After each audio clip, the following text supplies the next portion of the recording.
Good morning प्यारे बच्चों। आज है डेट 14 अगस्त। हम करेंगे वर्कशीट नंबर 18। सब्जेक्ट है हिंदी। यह कक्षा आपकी 9th। तो आज का हमारा टॉपिक है वाक्य और उसके भेद। वाक्य जो भाषा होती है, कोई भी भाषा होती है तो वो वाक्यों से मिलकर ही बनी होती है। हमारी बातचीत, उसकी समझ को व्याकरण में हम भाषा कहते हैं। जब हम बातचीत करते हैं तो वो पंक्तियों में होता है, जिसे वाक्य कहा जाता है, जो कभी एक अक्षर जितना हो सकता है या फिर वो कभी सिर्फ एक शब्द होता है। अगर एक शब्द की बात करें, एक शब्द जैसे चलो, चलो का कुछ मीनिंग आ रहा है, ठीक है, अब एक अक्षर हमारा ये हो गया। तो इस तरीके से ये जो शब्द होते हैं, ठीक है, ये किससे मिलकर बने होते हैं। अगर हम भाषा को कहें कि भाषा एक घर है, तो शब्द जो हैं हमारे वर्णों से मिलकर बने हैं, ठीक है। फिर जब बहुत सारे वर्ण हमारे मिलकर क्या बनेंगे, शब्द, और शब्द जब कई सारे मिल जाएंगे तो आपके वाक्य बनेंगे, और वाक्य फिर क्या बना देंगे, भाषा बना देगी। तो इसी तरीके से होता है। तो चलिए इसको एक बार पढ़ लेते हैं। जिस तरीके से हमें शरीर की रचना समझाने में जो टीचर हैं वो एक एक अंग को समझाते हैं, उसी तरीके से भाषा के भी विभिन्न अंग होते हैं, जिसको समझाने से भाषा जो है हमें अच्छे से समझ में आ जाती है। अब वाक्य होता क्या है, और वाक्य को समझना भी इजी हो जाता है। वाक्य सार्थक शब्दों का समूह है। सार्थक कैसे, देखिए, अगर मैं कहूँ उठा, इसे लो, रख, ठीक है, या उल्टा पुल्टा जब वाक्य हो जाएगा तो उसका कोई अर्थ नहीं निकलेगा। मैं अगर कहती हूँ इसे उठा लो, ठीक है, तो इसका कुछ मतलब निकल रहा है, तो ये सार्थक है, ठीक है। अब जो वाक्य सार्थक शब्दों का ऐसा समूह है जिससे कोई समझ, भाव या विचार प्रकट हो। वाक्य के तत्व तथा उसके अंग भी होते हैं। वाक्य का उद्देश्य और विधेय भी होता है। जिसके बारे में बात हो रही होती है वो उद्देश्य होता है, और जो बात हो रही है वो विधेय होता है। जैसे बच्चे खेलते हैं, किसके बारे में बात हो रही है, बच्चे, तो बच्चे यहाँ पे क्या हो जाएगा, उद्देश्य। क्या कर रहे हैं, खेलते हैं, तो ये विधेय हो जाएगा, ठीक है। अब इसी तरीके से यहाँ पे देखिए, गीता टीवी देखती है, तो किसके बारे में बात हो रही है, गीता के बारे में, तो गीता उद्देश्य हो जाएगा और टीवी देखती है हमारा विधेय हो जाएगा। अब जो हमारे वाक्य होते हैं, ठीक है, वाक्य कई प्रकार के होते हैं। इनको हम दो भागों में बांट लेते हैं, एक रचना और एक अर्थ के आधार पर। रचना के आधार पर तीन प्रकार के होते हैं। रचना के आधार पर तीन प्रकार के होते हैं, कौन कौन से, सरल, संयुक्त और मिश्रित। अर्थ के आधार पर वाक्य के 8 भेद होते हैं। ये 8 के 8 भेद आपसे डिस्कस किए हुए हैं। तो पहला है हमारा विधानवाचक। ऐसे वाक्यों में किसी कार्य, वस्तु या स्थिति के बारे में जानकारी दी जाती है, जैसे वह खड़ा है, वह खा रहा है। उदाहरण, बच्चे क्रिकेट खेल रहे हैं। निषेधवाचक, जिसमें किसी काम के ना होने का पता लगे, जैसे वह खेल नहीं रहा है।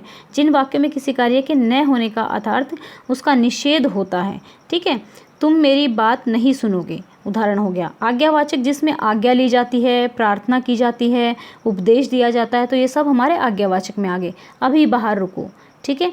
अब विस्मयवाचक, विस्मय, ऐसे वाक्यों से विस्मय यानी कि खुशी, दुख, घृणा आदि का पता चलता है। ऐसे बोलते ओहो, ऐसे करके बोलते हैं ना, जो इस तरीके, शाबाश, इस तरीके के जो वाक्य होते हैं वो विस्मयवाचक वाक्य होते हैं, जैसे शाबाश, ऐसे ही अच्छे अंक लाते रहो। प्रश्नवाचक में प्रश्न पूछा जाता है, जैसे क्या कोरोना महामारी है। फिर इच्छावाचक में इच्छा प्रकट की जाती है कि भाई आपकी जो यात्रा है वो सुखद हो, आप सफल हो जाओ, तो उसमें ऐसी बातों को इच्छा, शुभकामना या आशीर्वाद आदि का भाव प्रकट होता है। तो भगवान आपका भला करे। फिर संदेहवाचक, किसी बात का संदेह होता है, पक्का पता नहीं होता, शायद आज धूप निकले, ठीक है। फिर उसके बाद संकेत, जिन वाक्यों में एक क्रिया का दूसरी क्रिया के होने पर निर्भर करता है, ठीक है। यदि परिश्रम करते तो फेल ना होते, ठीक है। अब यहाँ पे देखिए, हमारा निम्नलिखित वाक्यों के सामने उसके भेद हमें लिखने हैं। गंगा हिमालय से निकलती है, क्या शिखर क्रिकेट खेलता है। यदि वे खेलती है तो चलिए यहाँ पे थोड़ा, ये वर्कशीट में दिखेगा नहीं तो अलग पेज पे कर लेते हैं। तो पहला क्वेश्चन, गंगा हिमालय से निकलती है, क्या हो जाएगा? विधानवाचक। क्या शिखर क्रिकेट खेलता है? तो क्या यहाँ पे क्वेश्चन मार्क लगाएंगे, यहाँ पे ये आएगा, प्रश्नवाचक हो जाएगा। यदि वह खेलती होती तो आज खिलाड़ी होती। तो संकेतवाचक में यही बताया गया था ना कि भाई एक क्रिया दूसरी क्रिया पर निर्भर होती है, यानी कि वो खेलती तो आज खिलाड़ी होती। तो संकेतवाचक ये हो गया। अच्छा वह इतना बढ़िया गाती है, तो हमारे आंसर क्या हो जाएगा? मतलब यहाँ पे विस्मयवाचक है, जैसे उसमें शाबाश था। अब वह अभी आता ही होगा, संदेह है, ठीक है, उसको पक्का नहीं पता, संदेह है। कई दिन से धूप नहीं निकलती, तो नहीं निकलती निषेधवाचक हो जाएगा, ठीक है। फिर उसके बाद आपकी यात्रा सुखद हो, इच्छावाचक। करीम फुटबॉल खेलो, आज्ञावाचक, यानी कि उसको ऑर्डर दिया जा रहा है कि खेलो। अब दूसरे क्वेश्चन में आपसे पूछा गया है कि आपके परिवार के बीच में कुछ बातचीत हुई है, उसको याद कीजिए।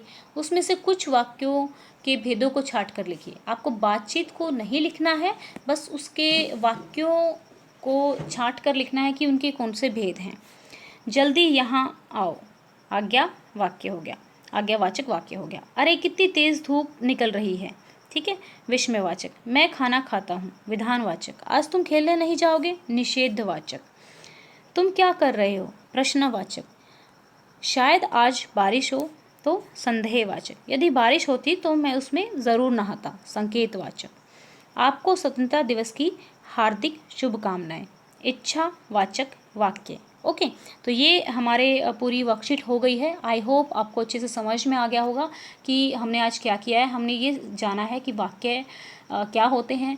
वाक्य शब्दों का एक समूह होता है जिसका सार्थक कोई अर्थ होता है, सार्थक शब्दों का समूह होता है। और हमने क्या जाना? हमने जाना रचना के आधार पर कितने भेद होते हैं? 3 भेद होते हैं। और जो अर्थ है, अर्थ के आधार पर हमारे 8 भेद होते हैं। रचना के आधार पर कौन कौन से थे? हमारे संयुक्त, सरल और मिश्रित। फिर जो हमारे अर्थ के आधार पर थे, ये थे विधानवाचक, निषेधवाचक, आज्ञावाचक, विस्मयवाचक, प्रश्नवाचक, इच्छावाचक, संदेहवाचक और संकेतवाचक, ठीक है। तो ये हमारे 8 के 8 भेद हो गए हैं। आई होप आपको अच्छे से समझ में आ गया होगा, क्योंकि आगे जब आप व्याकरण में और करोगे तो और थोड़ा सा कॉम्प्लेक्स होती जाएगी। तो इसलिए अभी अगर कुछ समझ नहीं आया है तो आप कमेंट करके पूछ सकते हैं। वीडियो को लाइक कीजिएगा, क्योंकि मुझे अच्छा लगता है जब आपके लाइक आते हैं। मैसेज करके बता सकते हैं आपको वीडियो कैसी लगी। Thank you, have a nice day. अगर अभी तक सब्सक्राइब नहीं किया है तो सब्सक्राइब कर सकते हैं।